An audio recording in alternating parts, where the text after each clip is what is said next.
Good evening and welcome to Scotland at 7, live from Glasgow. I am Scott Bevan. I am joined today by my guests Linda Fabiani and Chris McCusker. Hello. Hi there. Good evening. Good evening. First, then, with the coronavirus update. As of 2 p.m. today, a total of 2,350,416 people in Scotland have been tested through NHS Scotland labs and UK government regional testing centres since the start of the pandemic. Of these, 2,034,379 have been confirmed negative. 316,037 people have tested positive. There are 2,134 new cases of COVID-19 confirmed by a test, although not everyone with the virus will display symptoms and not all those with symptoms will be tested. There are no new reported deaths of people who have tested positive. The number of patients in Scotland who have died from complications caused by the coronavirus COVID-19 infection now stands at 7,757. This number only includes those who have died having received a positive test for the virus in the previous 28 days. Of the people who have tested positive, 469 were in hospital last night, 40 of whom were in intensive care. As of 8 a.m. this morning, 3,934,408 people had received their first dose of the COVID-19 vaccination, and 2,893,271 had received their second dose. The latest UK daily figures show 128,431 patients who tested positive for COVID-19 have sadly died from their illness, an increase of 6 since yesterday. This number refers to deaths in all settings, not just hospitals. Our top story this evening then, England footballers have become the target of vile racist abuse following their penalty shootout defeat at the hands of Italy in the European Championship final last night. Marcus Rashford, Jadon Sancho and Bukayo Saka were the targets of the abuse after they missed spot kicks in the penalty shootout with Italy, which settled yesterday's final after the game finished in a 1-1 draw. Police have launched an investigation into a number of comments of an offensive and racist nature directed at England's young black players and have made it clear that they will take action. While many commenters took to social media in support of the players they sadly suspected would become a target for such comments, the positive messages were overshadowed by the abuse. A mural of Marcus Rashford, who opposed Conservative cuts to free school meals and who has campaigned for poorer children to be given more support during the pandemic, was also covered in offensive graffiti. Around an hour before England fans were seen to be attempting breaking into Wembley Stadium, ignoring COVID restrictions in a bid to illegally view the match live. The events come just days after the English FA were fined for the shining of a laser pen in the eyes of Denmark keeper Kasper Schmeichel, and the booing of various countries' national anthems. Chris McCusker, do you think that this is something which characterises the kind of environment that we've seen since Brexit has emboldened people with such racist views? Brexit has emboldened a certain section of the English community, shall I say, to expunge these kind of racist chants and tirades and whatnot and what have you. I don't actually think it's a conscious thing. I mean, I spent 15 years down in England and North Wales. And it was in the marginally, it was very much in the minority. What I would say is that this actually highlights, when we see things like this, it actually highlights as to the, I don't know if this is the right word, but the repugnant attitude that Scotland has towards a certain section of the community of the English fan base, and that is to qualify that. That's not to say that we have a total dislike for the English football team. It's been well documented on this channel. I'm a former season ticket holder at Anfield, my English club, obviously, Liverpool, whom I have followed for nigh on 35 years. You know, lots and lots of people in Scotland have got relations, you know, in England, and I think it is, you know, it's wrong to be characterised in such fashion. But the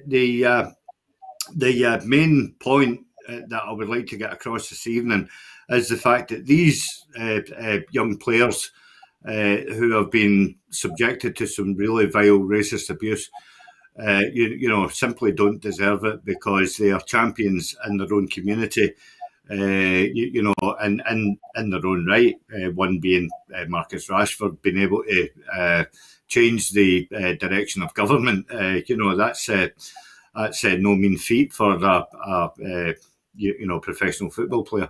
So they have a social conscience, and they should be lauded and not vilified by, you know, people who, you know, would readily support them when they score a goal, but readily denounce them when they miss a goal. Mm. Linda, these are all young men. I think Marcus Rashford being the oldest at 23 years old.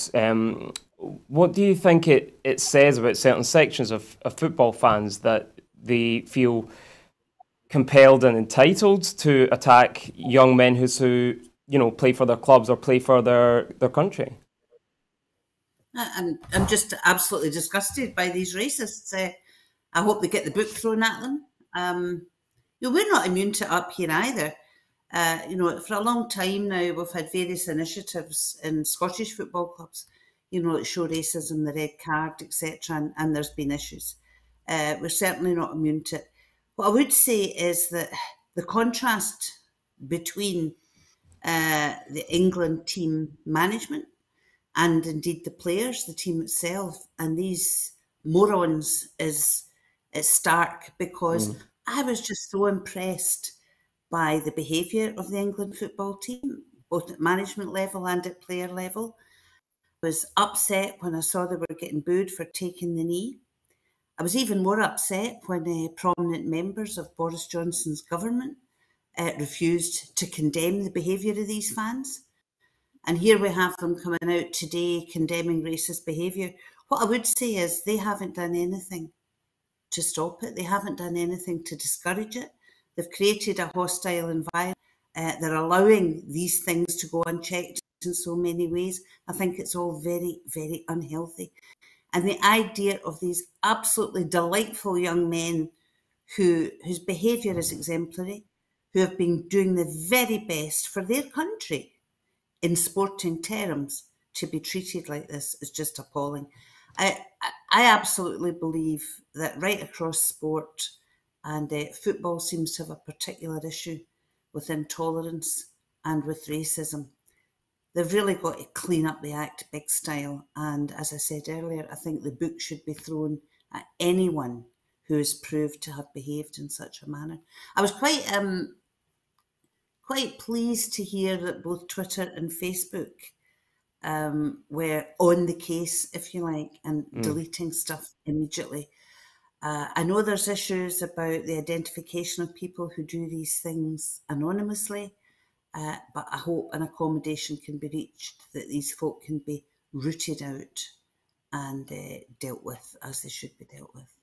Yeah, you mentioned there the taking the knee stance, which Priti Patel in particular came out and suggested was an empty gesture, and that fans should be able to boo this if they choose. Do you think that that has helped lead to this sort of culture that we're now seeing all over social media and elsewhere? I think everything that woman does, along with the government that she represents, creates intolerance in our society. You know, when you look at this immigration and asylum bill and some of the elements of it which are against international law and against any common decency whatsoever, you cannot defend the actions of that government and say that they are trying to stamp out hatred and racism. I mean, you just need to look at the Windrush scandal straight away. You just need to look at the way that European citizens are now being treated, particularly European citizens who, are very limited in the English language. I'm seeing some of that very close to me. It's just disgusting. I think the atmosphere of intolerance that they didn't create, because there's been successive Westminster governments, I have to say, of all persuasions, who have helped create that kind of intolerance in our society. But they're certainly making it worse. And I think they know they're making it worse. They're playing to the worst elements that are here right across the UK. And unfortunately, I think it's working. And all decent-minded people have to fight against this, because another of their tactics is that they do so much, and I hear it all the time, folks say, I just don't listen anymore, I'm not interested, it's terrible. That's how they get away with stuff. If people stop listening and stop recognising what's been done, they create one scandal and then behind it they push other things through. And that's what we're up against, and we've got to be very vigilant. Yeah. Chris, there are people who have suggested that this is unique to English football and this is something that wouldn't happen here in Scotland. But is that true? No, it's absolutely not true, because I can remember, again, I'm giving out an awful lot tonight, my own club, Celtic Football Club, when we played our rivals, and this was a bitter disappointment to me, that some of my fellow fans chose to throw bananas at Mark Walters when he arrived at Rangers, and I'm talking about maybe this happened about maybe 20, 25 years ago, and it's absolute farcical. It's really, really nonsense. And Linda's absolutely correct. People need to stand up and actually call this behaviour out for what it is. Because at the end of the day, it's intolerance, it's downright fascism. Obviously, it's openly racist. With regards to the tweet that was sent by an employee of Savills estate agency, and they were right to condemn it and follow their own internal protocol of investigation. It has to be stamped out. But again, Linda's quite right. It has been endemic in the society in Scotland for a long time, and we should be lauding any player of European origins. And further afield, actually, I think, not to claim one-upmanship, but I think Celtic were the first Scottish team to actually sign a black player back in, I think it was 1910 or something like that.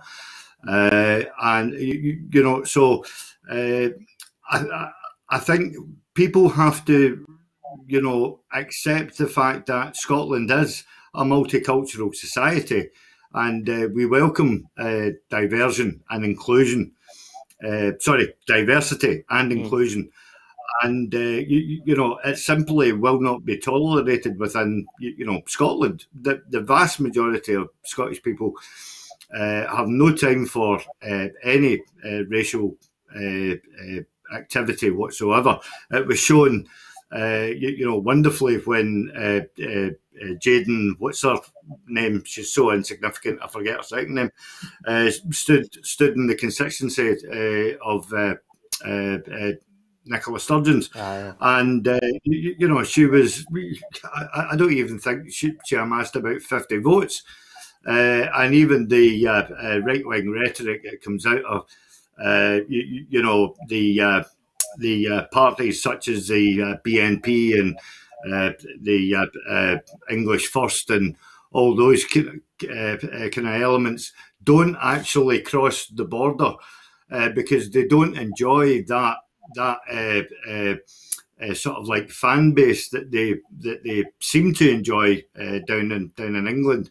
which is, largely in pockets, obviously down to what's been pushed by the likes of Nigel Farage and all that crowd, So, yes, it's here. We've got to recognise it. It's here. It would be shameful for us not to recognise that it's here. But as Linda says, we have to. When we see it, we have to stand up and call it out for what it is. Thank you very much, Chris. The Conservative Party have been accused of having an unhealthy reliance upon property development donors. More than a fifth of all donations to the party over the past decade have come from the residential property sector, a report by a leading anti-corruption group has said. While it could not be conclusively proven that government decisions were shaped by this flow of money, such a reliance on housing-based donations created a real risk of aggregative corruption, according to Transparency International. The report also highlighted serious concerns about a lack of information on lobbying by housing groups, saying that this, coupled with a rapid turnover of ministers and civil servants, added to the undue influence exerted by the sector. Nearly £900,000 was donated to the Tory party in the first quarter of this year alone by just a handful of leading donors. 10% of all donations received by the Tories in a 4-year period came from just 10 property-linked sources. The research, which Labour illustrated the need for urgent reforms to donation and transparency rules, showed that the Tory party has received £60.8 million in donations from individuals and companies related to substantial property interests over the past decade, 80% of all property-related donations.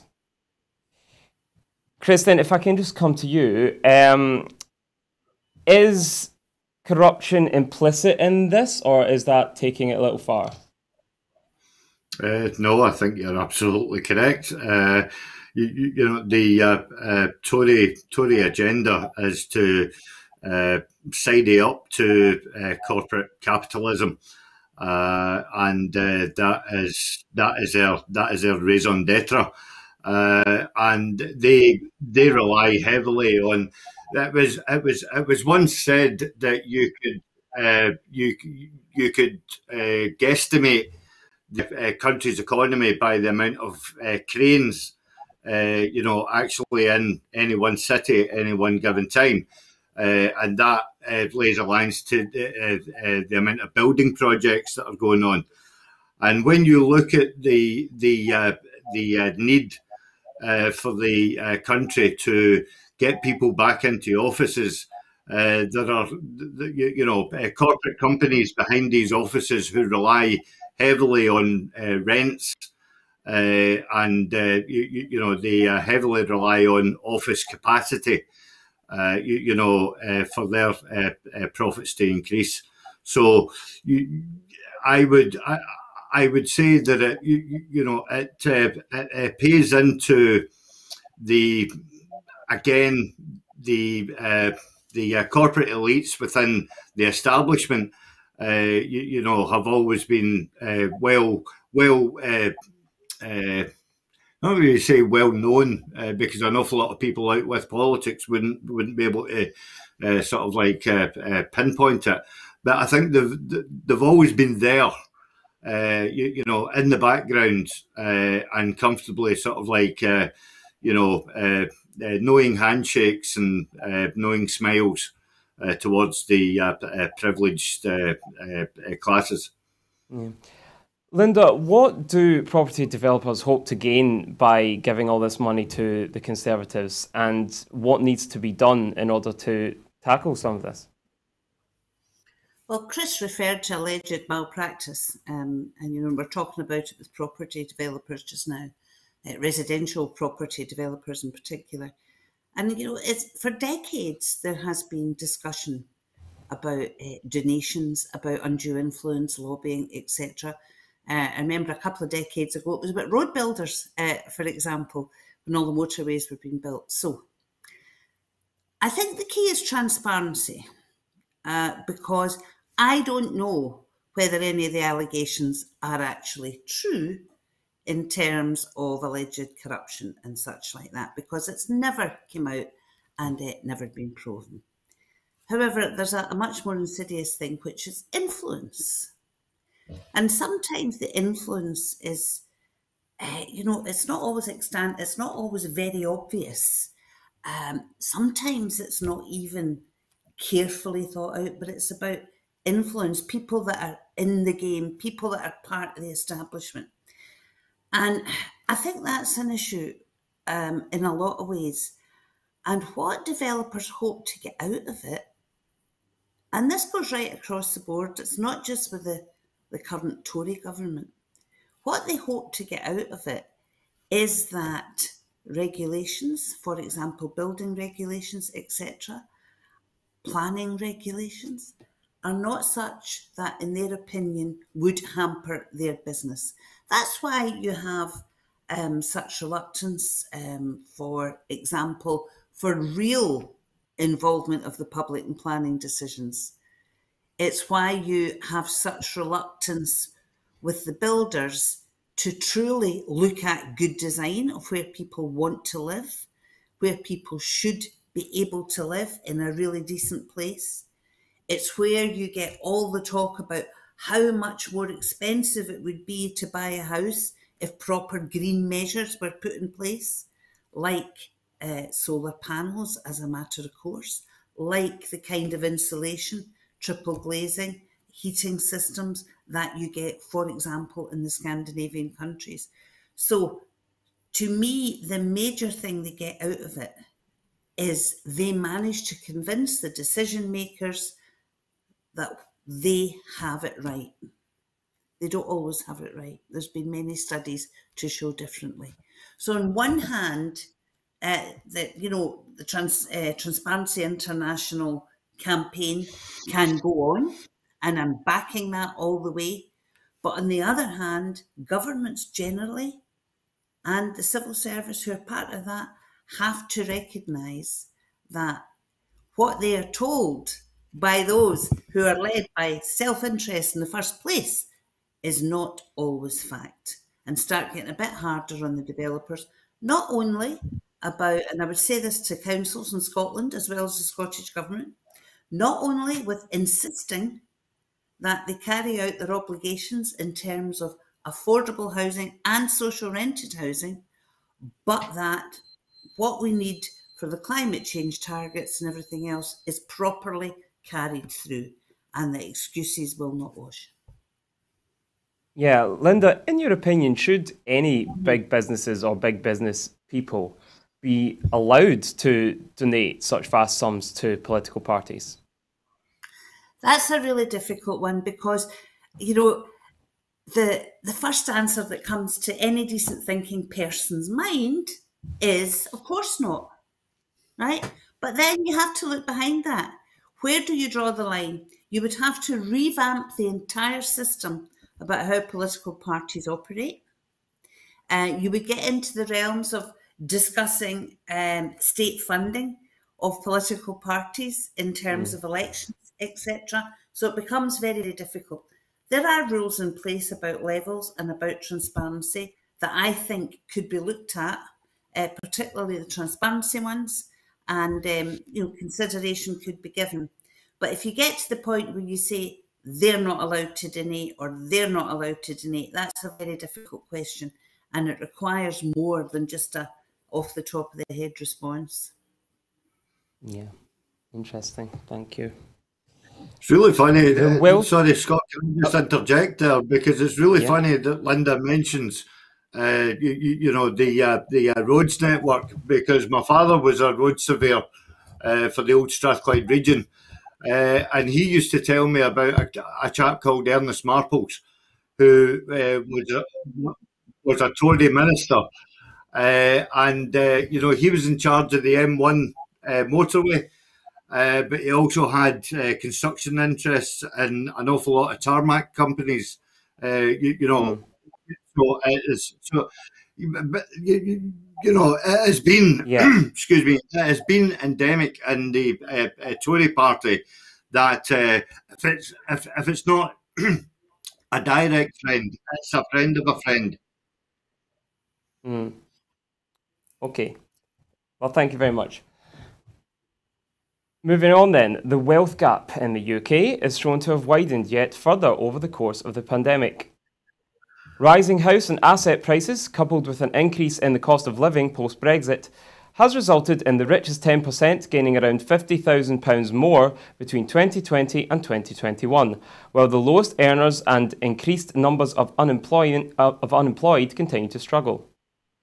The Resolution Foundation said wealth had increased for some during lockdown as a result of a lack of spending opportunities and rising house prices, but the benefits had been skewed to the richest by a ratio of more than 500 to 1. Jack Leslie, a senior economist at the think tank, said it was rare for wealth to increase during a recession, but the impact of events during 2020 and 2021 have been to turbocharge the gap between rich and poor. Employment sectors such as hospitality have been particularly hard hit over the past year and a half, with many small businesses having been forced to close. By contrast, the richest have seen their wealth increased on an almost unprecedented scale. The Resolution Foundation think tank, which focuses on improving living standards for those on low and middle incomes, said that the findings of the report should cause the government to rethink its decision to scrap the previously planned £20 a week increase to universal credit. Will it, though, Chris? Well, no, it won't. And an awful lot of families who have been struggling out with the pandemic are going to miss that £20. And £20 is a drop in the ocean for some families. And I think it's a pernicious attack on the, shall we say, and I hate to use this analogy, but the lower classes in society. And I mean lower classes as in the people perceived by the Tory party as being lower class, as being even lower than working class. They have been targeted by this. Obviously the government have to make savings at some point in time, because, they have, normally I would say, in inverted commas, to their credit, they have actually stepped up and, and scattered some cash in order to help the country. But, to be taking it away from those poorest in need, whilst we can see at the other side of the scale, is the fact that other people who are not in need of any direct, government intervention are actually, making money, left, right, and centre. There are winners and losers in this dreadful pandemic that we're going through. I've actually noticed that I have got a small amount of saving by not using, the buses as much, not using the trains as much, not dining out as much, not, going to the pub as much. But in the grand scheme of things, that's not going to allow me to retire to the Seychelles. But certain people obviously through their COVID contracts and all the rest of it obviously can retire to the Seychelles. And these are the people. Even Andrew Lloyd Webber, who would jump on a plane and come over to make sure that he was included in the vote to take away the rights of people who are on social security and welfare. So it is, as I say, a pernicious attack on people who, desperately need the continuance of that pittance of money that the present government see in order to hand out. Linda, some people have been able to save, haven't they? And there are those who would say that, in fact, the richest will always get richer during, economic hardship. Is that something that we should accept? Because the wealth gap in the UK was already quite bad before the pandemic, wasn't it? Absolutely. And, when you look at the margins, when you look at the richest and you look at the poorest, that gap has been widening for a long time, and this has just shown it in stark relief.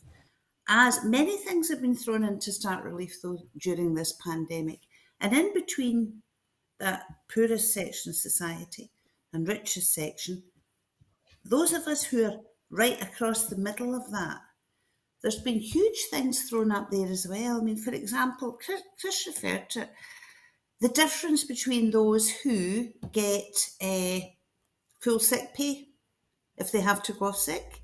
You know, that was shown up by people who ended up with COVID. Statutory sick pay is pretty rubbish. Folk like most of my working life, I've been so fortunate. If I've been off sick, I've had full pay. You know, those in public service tend to get that. Those in the private sector at the lowest levels, you know, like those who are on minimum wage, those who work 0 hours contracts, they don't get any of that. So that has been thrown into sharp relief by this pandemic. And what we have to do in coming out of this is recognise these things. Unfortunately, I don't think the Tories care enough to recognise them, but we should be properly talking about universal basic income, for example. We've been talking about it for years. It's time to actually do something. I'm glad that the Scottish Government has been looking at the potential for that. And, and that there is a general support for it. We should be looking at better statutory sick pay. We should be looking at putting more onus on some employers. And then, of course, the bigger picture is the whole tax system of the UK. From tax evasion and tax avoidance, right down to the fact that those of us who are better off can surely be putting a bit more into the system. That's a very personal view of mine. And I think in the recovery of coming out of this pandemic, we should have all these things in mind and start to really try to address some of the inequalities in our society. Yeah, absolutely. Moving on then to talk about the climate change, the European Climate Change Master Plan to slash emissions within a decade. The European Union is set to lead on climate policy action among the world's biggest greenhouse gas emitters this week, with a raft of ambitious plans designed to cut emissions drastically over the next 10 years. The policies, if approved, would put the bloc, which combined amounts to the world's third largest economy, on track to meet its 2030 goal of reducing planet warming emissions by 55% from 1990 levels. The Fit for 55 package, being released on Wednesday, will face months of negotiations between the 27 EU countries and the European Parliament. Other major economies, including China and the United States, the world's top 2 emitters, have committed to achieving net zero emissions, which scientists say the world must reach by 2050 to avoid catastrophic climate change. The European Commission will propose 12 policies targeting energy, industry, transport and the heating of buildings. Emissions in Europe's electricity sector are falling fast, but other sectors have been stuck. Brussels will also announce the details of its world-first carbon border tariff targeting imports of goods produced abroad with high emissions such as steel and cement. While net zero by 2050 is being used as the rallying cry, the planet has less than 10 years to drastically reduce emissions before the creation of a tipping point beyond which climate breakdown will become inevitable. Linda, I hate to sound alarmist by using words such as mass extinction or anything of the like, but that is what we're facing, isn't it, if something drastic isn't done very, very soon? Well, yeah, all the experts seem to be in agreement. Well, not all of them. There's always the dissenters, but very renowned experts seem to be in agreement on that. And I was having a wry smile when you were talking there about the European Union, because much as I'm a Europhile and a total believer in the European Union, I have over the years despaired at how long it actually takes them to get to a point of agreement very often. So, looking at this 10-year plan, I'm thinking they could still be negotiating it in year 8 or 9. I would like to think that the urgency is there that will help them move forward with that. But there's some really hard decisions that have to be taken. Concern about that too is, I know that the current Scottish Government is very committed. Of course it is, and generally speaking, across Scotland's Parliament, there is an agreement that this has to be done. I'm not convinced that belief is replicated in the UK for all the talk. I'm really pleased at Joe Biden's stance in the US compared to that of the previous president. But, you know, that's an awful lot to get through in the US. We're then talking about China. Well, we just have to look at what's going on in the Tibetan Plateau, sometimes called the world's third pole. And the issues that are going on there just now could have really huge effects for the whole of Asia, and then ongoing effects for the rest of us as well. So I'm not totally convinced that those who actually have the power really have the bottle to tell the rest of us what has to be done and make the hard decisions. Sadly, most political systems are such that the opposition will always go for the populist issue.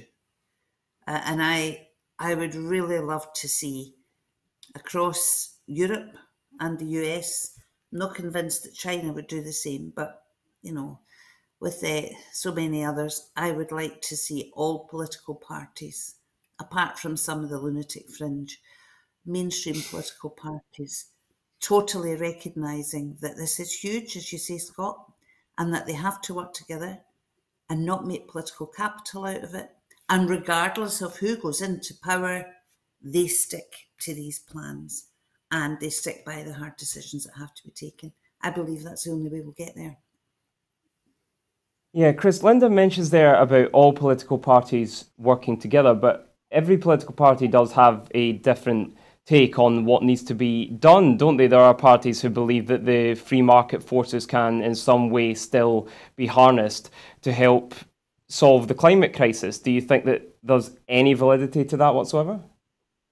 Well, by some parties, you're obviously talking about the Conservative Party, and possibly you could include UK Labour in that.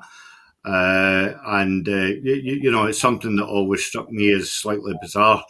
Even when Jeremy Corbyn was in charge of that party, the fact that, you know, he was fighting against the establishment that he dearly wanted to be a part of. You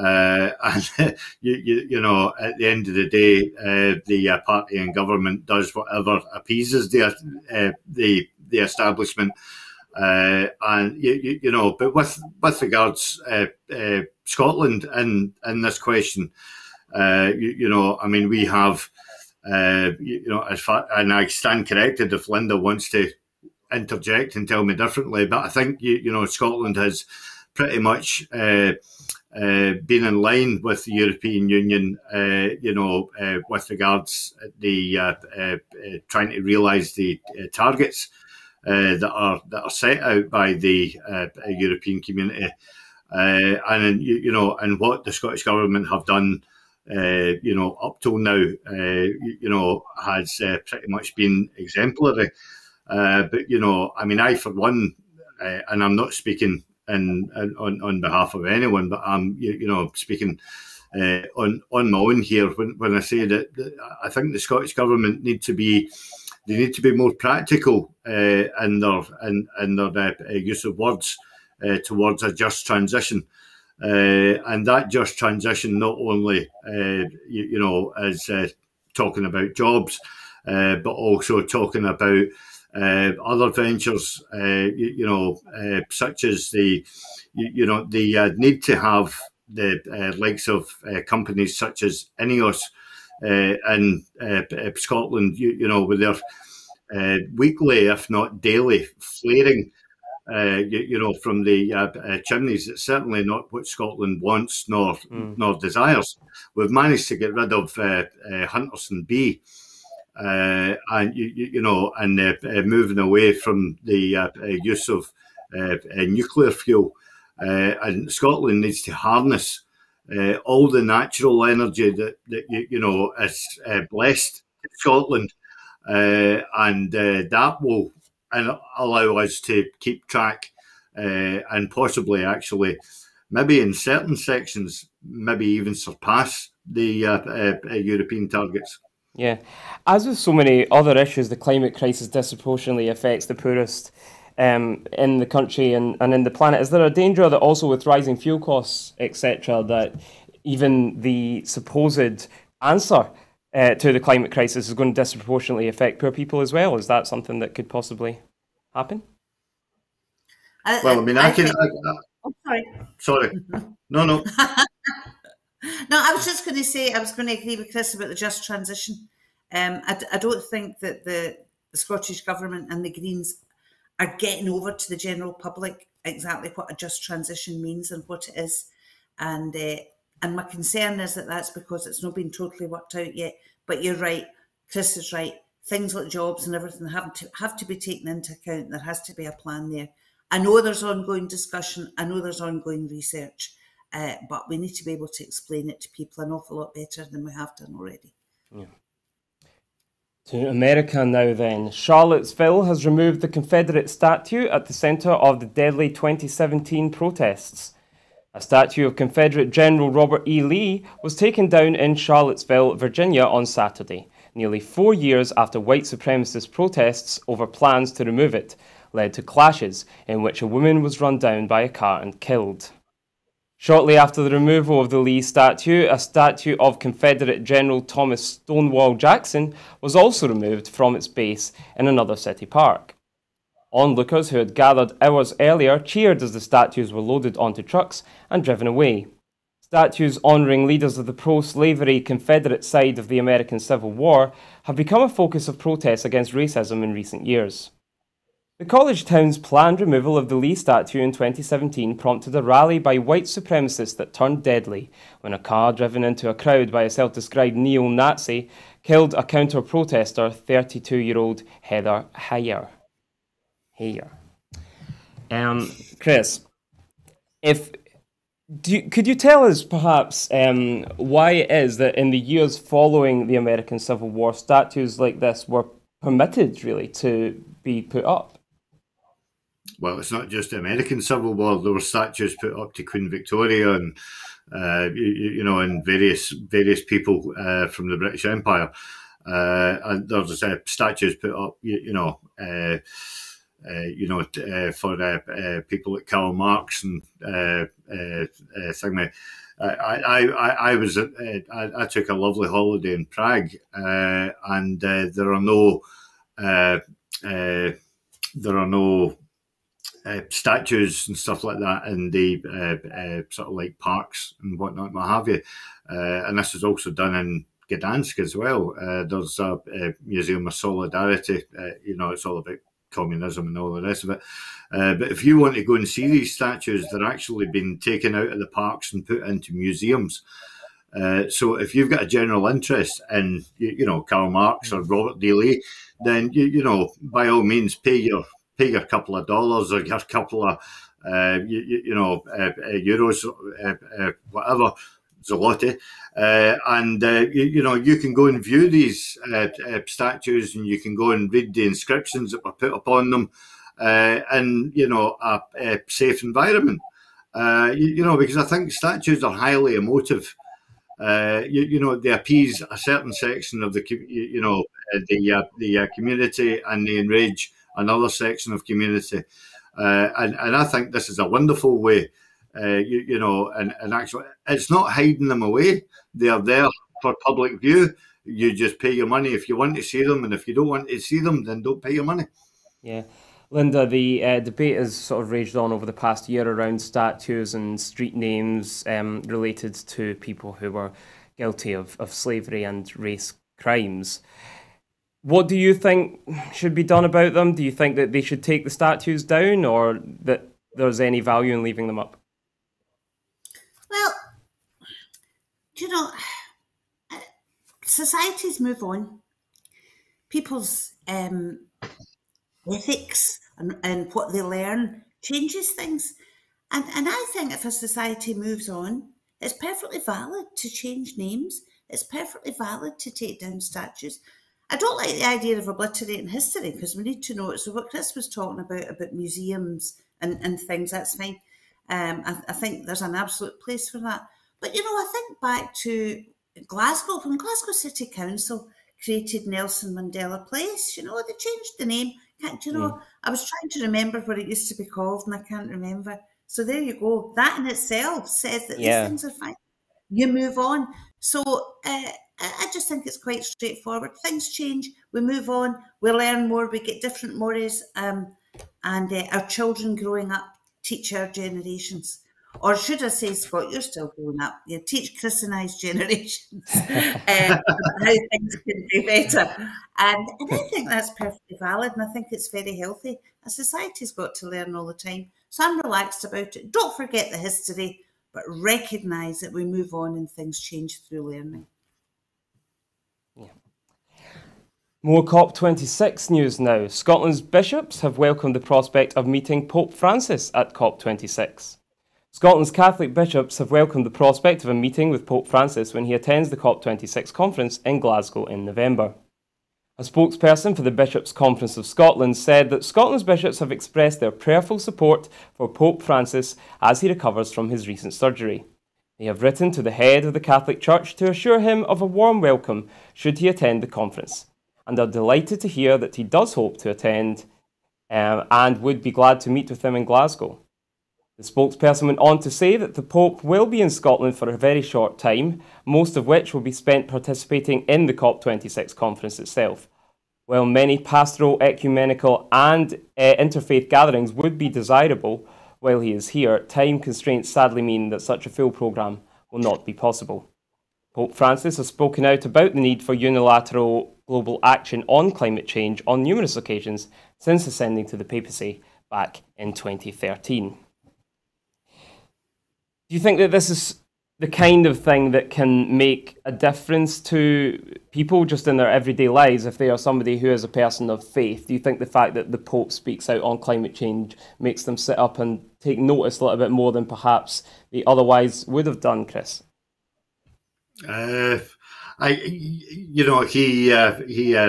leans or he lends a certain amount of weight to the argument, stuff like that. I'm actually quite taken the fact that the assembled bishops in Scotland are looking forward to meeting the Pope, because I've actually got one up on them. I actually met Pope Johannes Paolo back about 1980 or did something like that in Bellhausen Park when I was a scout. So I've already met a Pope,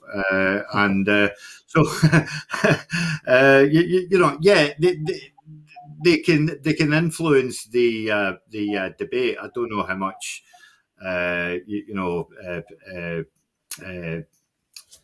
don't know how much weight that will carry on today's politicians and stuff like that. But everybody's got a voice, and everybody's got a voice to. Everybody's entitled to add that voice, as long as it's constructive, of course. Yeah. What role is someone like a spiritual leader like Pope Francis likely to play in COP26, Linda, do you think? Well, I think it'll get a lot of publicity, it'll get a lot of attention, and he's a man who is very much respected, not just in Scotland, but right across the world. So, yeah, I don't have an issue, with religious leaders speaking out about things. I don't always agree with them. I hope on this occasion I'll be very much agreeing with Pope Francis. But, it's valid. This is someone that people listen to. He's certainly not a dictator or anything like that. He's a man who leads a faith, and that's fine. And I'm pretty sure that other faith leaders will be speaking out as well, whether it be the churches in Scotland. The Dalai Lama, for example, is hugely concerned, as I mentioned the Tibetan Plateau earlier. So, yes, it's valid, and I think it's great that he's able to come to Glasgow. Yeah, as you mentioned, the Dalai Lama and the Pope and many other spiritual leaders have talked over the past few years about the need for unilateral action on climate change.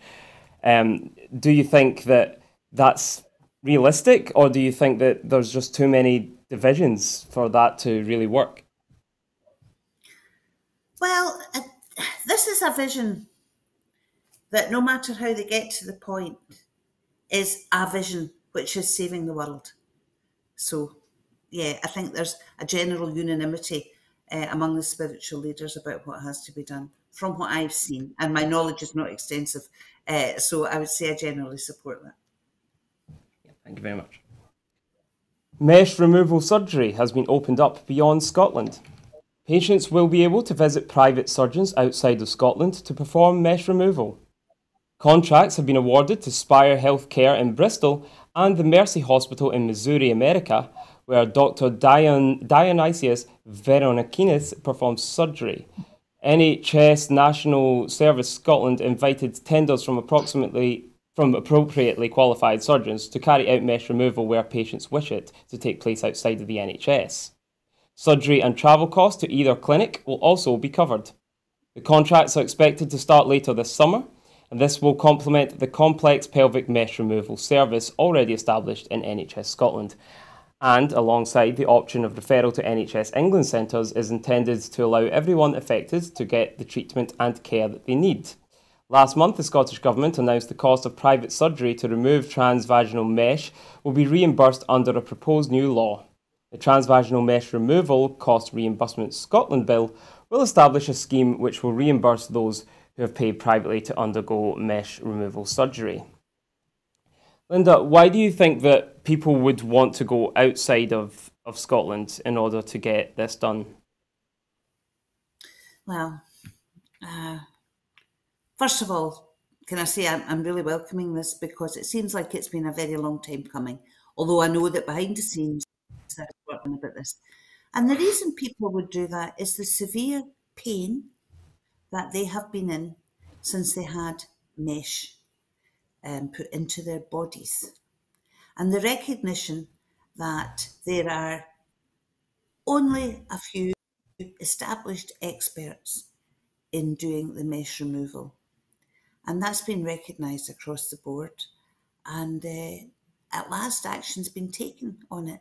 And that's why who have been suffering for a long time will go out with the health system, go out with Scotland to just relieve their body of the pain that has been inherent since they had it put in. Fair enough. A COVID-19 research repository is now live. Public Health Scotland has collaborated with higher education institutions to create a comprehensive repository for COVID-19 research in Scotland. The repository, which contains research about COVID-19 in Scotland in a range of formats, is a fully accessible and searchable digital resource. The creation of a fully searchable COVID-19 research repository reduces duplication of efforts and makes research easier for the policymakers, researchers and the public to find and to use. By providing easy access to recently published research on COVID-19 in Scotland on a single shared platform, PHS hopes to enhance the visibility of leading research and promote Scottish research to a national and international audience. Chris, this is good news, isn't it? Yeah, listen, I would welcome any news that encourages people to get to be educated about COVID and its manifestations and all the effects that it can possibly have. There are people suffering from the effects of long COVID, and that's something that, I as far as I'm aware, the development into is in its infancy at this moment in time. So I think if there's any, knowledge and education that is required and available on that subject, because I think, COVID in itself, I think, I've said on this programme numerous times, I think it's something that we're going to have to live with for the foreseeable future. And I think with any sort of like virus or, outbreak, whatever, I think the more that you understand, the easier it is to manage it. Sort of like manage your behaviour and monitor your own personal health and well-being. Then knowledge is power, and definitely it should be welcomed. Yeah. Linda, there's still quite a lot of misinformation and confusion around the virus, even a year and a half on, when it's pretty much all that we've been talking about for that year and a half. Why do you think that is? And also, is this an attempt perhaps to address that? Well, I think what you said last year, Scott, I think it is an attempt to address it, and I think it's good because we have absolutely ace researchers in this country, and we don't celebrate them enough. The advancements that have been made in Scotland right across the range of all health practices has been excellent. So this is exceptionally good news. Yes, there's misinformation and it's difficult. Of course it is. This is a new virus that has come to the attention of everyone. And there's all these different variants that are coming in. There's people getting affected in all different ways, and they're now looking at autoimmune systems, for example, in relation to long COVID, and looking at the genetics of how people are affected. And it is all new to absolutely everyone. So that's why there's confusion as to symptoms, as to effects, and that's why putting everything together in the one facility, I think, is absolutely the way forward. And I have full confidence in our professionals in that field to work really, really hard and get the best possible results from it. I'm sure that they will. Finally then, it is with deep sadness that we are reporting the news that Emma Rich, Executive Director of Engender, has passed away suddenly last Friday. A statement from Engender issued this morning said, over a career dedicated to realising women's equality and rights, Emma has been hugely influential in the movement in Scotland, both through her paid work and in a number of voluntary roles. Her intelligence and insight, kindness and passionate feminism have made Scotland a better place for women, as well as enriching the lives of those who knew her personally. Emma's death is a huge shock to us all. We know that many Engender members and supporters will be keen to share their tributes to her life and work. We are working on ways to facilitate this. For now, please know that we are sending all of our love to Emma's family and friends, and anybody struggling with this news. In a tweet, Engender board member Suzanne McLaughlin said, "My friend Emma has passed away. My love to Kenny and her family. When I joined the Engender board, she was always there with love and support.